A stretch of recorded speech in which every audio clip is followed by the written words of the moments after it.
તમે બધા જાણો છો, આપણા શિક્ષણ મંત્રી અમારા નર્મદા જિલ્લામાં આવ્યા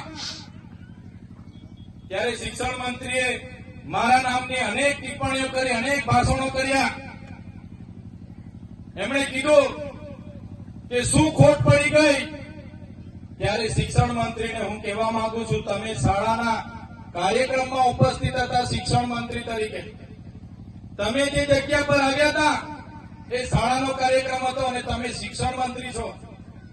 ત્યારે શિક્ષણ મંત્રી તરીકે તમારે એનું ચિંતન કરવું જોઈએ કે આદિવાસી વિસ્તારોમાં નકલી કોલેજો ચાલે છે નર્સિંગના નામે. આદિવાસી વિસ્તારોમાં એક શિક્ષકથી હજારો શાળાઓ ચાલે છે, એની ચિંતા તમારે કરવી જોઈએ. તમે પોતે મંત્રી છો અને આદિવાસી બાળકોને ઉચ્ચ અભ્યાસ માટે જે પોસ્ટ મેટ્રિક શિષ્યવૃત્તિ મળતી હતી એ તમારી સરકારે કેમ બંધ કરી, એનો ખુલાસો તમારે આપવો જોઈએ. શિક્ષણ મંત્રીએ એની વાત કરવી જોઈએ.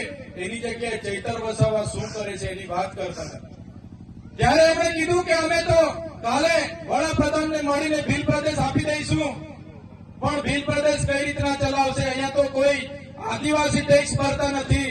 ત્યારે શિક્ષણ મંત્રીને ખબર ન હોય તો એમની જાણ માટે હું કહી દઉં છું, આદિવાસી વિસ્તારમાં જે પાણી છે, વીજળી છે, લિગ્નાઇટ છે, રેતી છે, પથ્થર છે, જળ છે, જંગલ છે, જમીન છે, એમાંથી અનેકો કરોડો ને પણ અબજો રેવન્યુ અમે જનરેટ કરીએ છીએ. એનાથી આ દેશ ચાલે છે.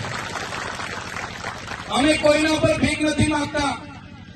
અમે સવારેથી લઈને અમે ટેક્સ ભરીએ છીએ. માચીસ થી લઈને જે પણ સામગ્રી અમે લઈએ છીએ એનો ટેક્સ અમે ભરીએ છીએ. અને તમારા મળતિયાઓ, એનજીઓ, એજન્સીઓ, કોન્ટ્રાક્ટરો ટ્રાઇબલ સપ્લાયનું કરોડોનું બજેટ સગે વગે કરે છે. ત્યારે આદિજાતિ વિકાસ વિભાગે, તમે મંત્રી છો તો આદિવાસી બાળકોની સ્કોલરશીપ કેમ બંધ કરી એનો ખુલાસો તમારે આપવો જોઈએ.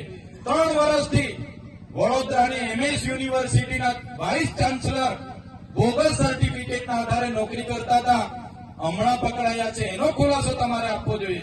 પણ તે આપી નથી શકતા અને હવામાં ફાંકા ફોજદારી કરે છે. ત્યારે ભીલ પ્રદેશ અમે કાલે આપી દેવાની મોટી મોટી વાત કરતા હતા. ત્યારે આપણા સમાજના એ પાર્ટીમાં રહેલા નેતાઓને કહેવા માંગુ છું, તમારી સરકાર અને તમારા સંગઠનમાં તો તમારું કંઈ ઉપજતું નથી.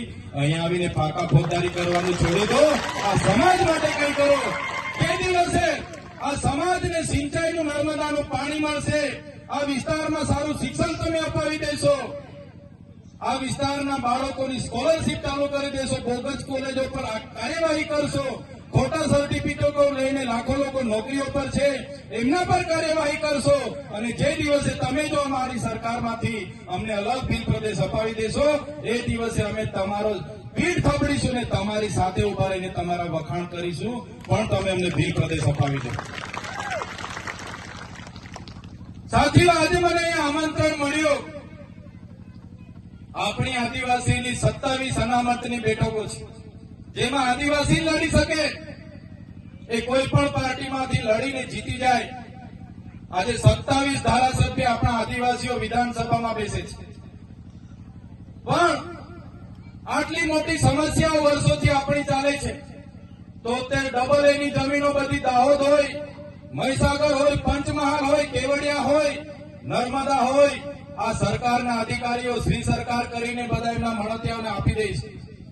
એક પણ નેતા આદિવાસીઓની જમીનો માટે, એક પણ નેતા આદિવાસીઓના શિક્ષણ માટે, એક પણ નેતા આદિવાસીઓના આરોગ્ય માટે બોલવા તૈયાર નથી. બધાને પોતાની ટિકિટોની પડી છે.